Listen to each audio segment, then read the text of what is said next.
Queridos irmãos e amigos e ouvintes da Palavra de Deus, a paz do Senhor. Mais uma vez, Deus nos dá essa oportunidade para meditarmos um pouquinho na Palavra e vermos a consequência do pecado, a origem do pecado e as suas consequências. E é importante entendermos, irmãos, que após o pecado do homem, onde tudo parece estar perdido, ali aparentemente achava que não tinha mais solução, mas Deus, pela sua misericórdia, entra em cena e ali entra em cena, andando pelo jardim. E a gente vê que Deus aproxima do homem. O homem, no pecado, a tendência do homem é fugir da presença de Deus. Mas Deus, pela sua graça, aproxima do homem. Primeiro, nós vemos a iniciativa de Deus. Ele vem ao jardim e chama pelo homem. Aqui em Gênesis, capítulo 3, verso 8, fala assim: quando ouviram a voz do Senhor, Deus, que andava no jardim pela viração do dia, esconderam-se da presença do Senhor Deus, o homem e sua mulher, porém, por entre as árvores do jardim. E chamou o Senhor Deus ao homem e lhe perguntou: onde estás? A tendência do homem no pecado é fugir-se da presença de Deus. Muitos pensam que os pecadores que se aproximam de Deus, mas a tendência do pecador é fugir da presença de Deus, e Deus aproxima-se do homem para buscar o homem para Ele. Sabemos que é o Espírito Santo que nos convence do pecado, do juízo e da justiça. E sabemos que com nossos pecados nós estamos separados de Deus. E ali então, por causa do pecado de Adão e Eva, eles ficaram distantes do Senhor e sofreram as suas consequências. E as consequências, a gente entende que o homem precisou trabalhar duramente para comer o suor do seu corpo, e a mulher terá dor de parto.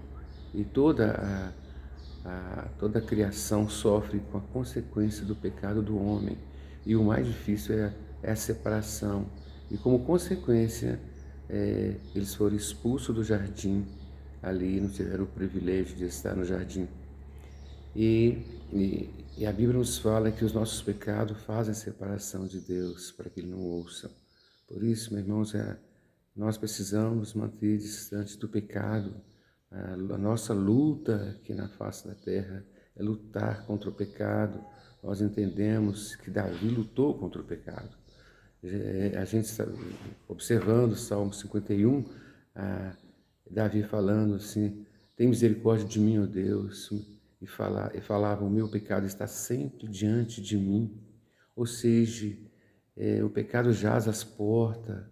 Nós precisamos, a nossa luta é lutar contra o pecado enquanto vivemos nesse mundo contaminado, perdido, nesse mundo perturbado, bagunçado. Nós precisamos de estar na presença do Senhor. Mas nós vemos aqui que Deus mostra a sua graça, a sua redenção para com o homem. Ali, através do pecado, precisou de sacrificar um animal para que pudesse se cobrir a sua nudez. E a gente entende que mais tarde o Cordeiro de Deus foi morto por nós. Deus prova o seu amor para conosco pelo fato de ter Cristo morrido pelos nossos pecados, sendo nós ainda pecadores. Ninguém tem maior amor do que esse, de morrer numa cruz por nós, para perdoar nossos pecados e nos dar a salvação. Nós entendemos também que, quando nós observamos em Lucas 19, a gente vê que Deus compadece daquela pessoa que aparentemente não tem valor, que é menosprezada. Deus compadece do maltrapilho, Deus compadece daquele aonde não tem esperança, aquele aonde parece tudo está perdido. Quando nós observamos ali, Jesus entrando em Jericó ali, ele vê Zaqueu naquela árvore e fala: Zaqueu. Parecia até que Jesus tinha uma intimidade com Zaqueu e fala: hoje convém estar na sua casa. Ali entendemos que Jesus veio para buscar e salvar o que estava perdido. Talvez diante daquela multidão, Zaqueu não tinha um prestígio, a sua imagem estava denegrida diante daquela sociedade e ninguém esperava que Jesus se aproximasse. E Jesus fala assim: Zaqueu, desce, convém estar na sua casa e jantar na sua casa. Aí nós entendemos o grande amor de Deus para com o perdido. Deus se importa com o perdido, Deus se importa. Se nós observarmos o texto anterior, a gente via que Jesus já tinha compadecido do cego Bartimeu, tinha curado o cego Bartimeu. A gente vê ela em João 8, sobre aquela mulher adúltera, todas as pessoas ali querendo atirar uma pedra naquela mulher. É interessante que quando Jesus não se aproxima do pecador, as pessoas trazem o pecador a Jesus. Naquele caso ali, os escribas e fariseus trouxeram aquela mulher adúltera que foram pega em flagrante adultério e traz para Jesus e diz: e aí, mestre, que diz? A lei de Moisés manda apedrejá-lo. E o que o Senhor diz?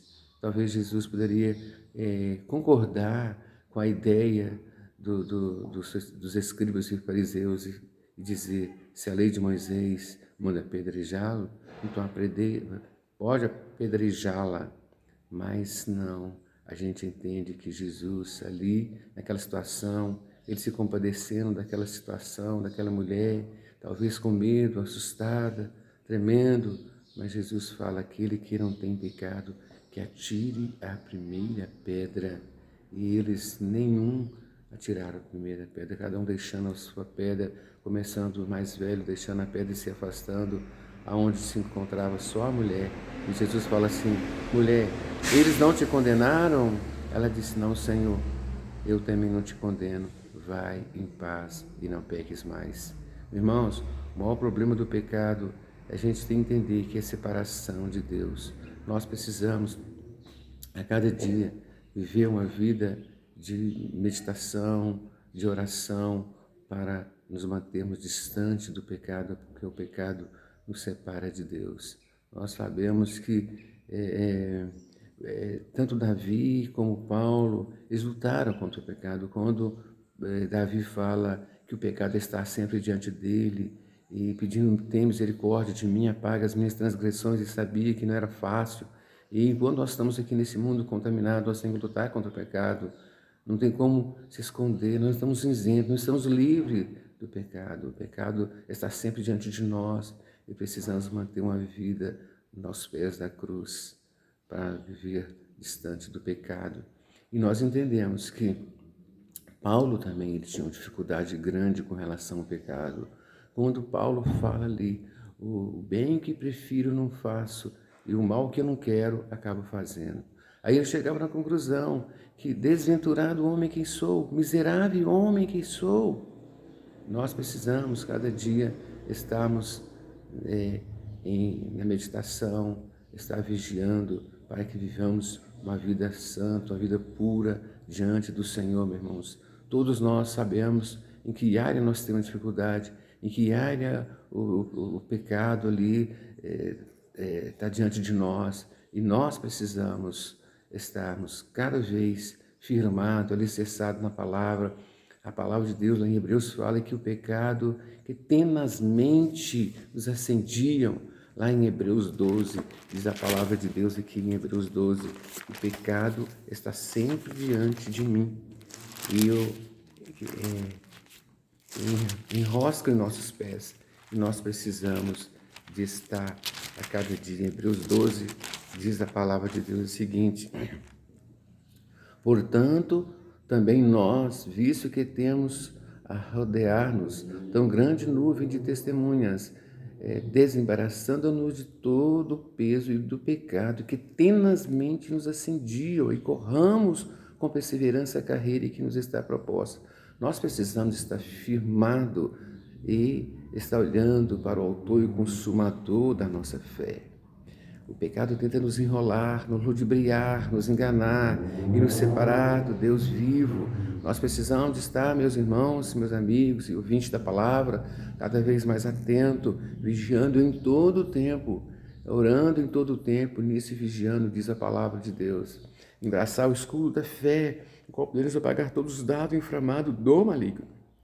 Por causa da consequência do pecado, a origem do pecado, é ali nós sofremos hoje a consequência, né? E toda a criação sofre ou está sofrendo por causa do pecado.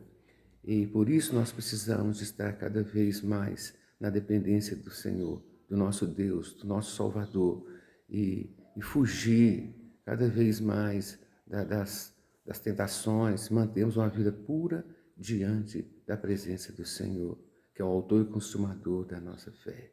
Que Deus abençoe você, que Deus ilumine os seus passos, seus caminhos, que o Espírito Santo possa te convencer para que possamos. O Espírito Santo é Deus que chama o homem ao arrependimento. É Deus que convence cada um de nós do pecado para vivermos uma vida pura, santa, na presença do Senhor. Querido Deus e Pai de nosso Senhor e Salvador Jesus Cristo, obrigado, porque o Senhor é que nos convence do pecado, do juízo e da justiça. Queremos, Pai, viver uma vida pura, santa, separada do pecado. Sabemos que as consequências do pecado, o pecado nos perturba e nos separa do Senhor. E nós queremos viver uma vida para glorificar e bendizer o Teu nome. Conceda-nos a Tua graça, a Tua unção, a Tua direção, a Tua capacitação. Compadece de cada ouvinte da palavra, que Teu Espírito Santo venha convencer, que Teu Espírito Santo possa mover cada coração, que Teu Espírito Santo possa consolar cada vida. Eu te agradeço, Pai, porque até aqui o Senhor tem nos guardado, nos protegido. Ajuda, Pai, a manter distante do pecado e vivermos para o Senhor, reconhecendo o Teu grande amor, a Tua graça, a Tua misericórdia para conosco. Nos abençoe e nos guarde, hoje e para todo sempre, em nome de Jesus. Amém.